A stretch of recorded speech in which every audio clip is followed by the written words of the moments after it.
ਦੇ ਔਰ ਜਿਹੜਾ ਉਹਨਾਂ ਦੀ ਛਾਪ ਤੇ ਵਾਕਿਆਤ ਹੋਏ ਨੇ, ਉਹ ਪੁੱਤਰ ਸਾਡਾ 5-6 ਸਾਲ ਤੋਂ ਸਾਡੇ ਕੋਲ ਪੁੱਤਰਾਂ ਦੇ ਹਾਰ ਰਿਹਾ ਸੀ ਔਰ ਅਸੀਂ ਉਹਦੀ ਇਸੇ ਤਰ੍ਹਾਂ ਹੀ ਪਰਵਰਿਸ਼ ਕਰ ਰਹੇ ਸਾਂ ਜਿਸ ਤਰ੍ਹਾਂ ਆਪਣੀ ਔਲਾਦ ਦੀ ਕਰੀ ਦੀ ਹੈ।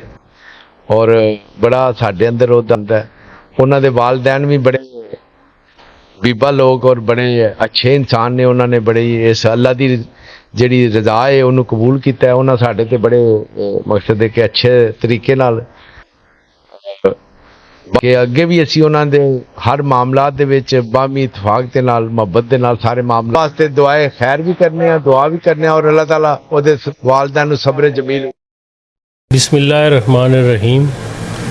ਸਾਡੇ ਬੜੇ ਹੀ ਪਿਆਰੇ ਭਾਈ ਮੈਂ ਦੇ ਬੇਟਿਆਂ ਦੀ ਤਰ੍ਹਾਂ ਬੱਚਾ ਸੀ। ਨਹਾਇਤ ਹੀ ਅਫਸੋਸ ਤੇ ਨਹਾਇਤ ਹੀ ਦੁੱਖ।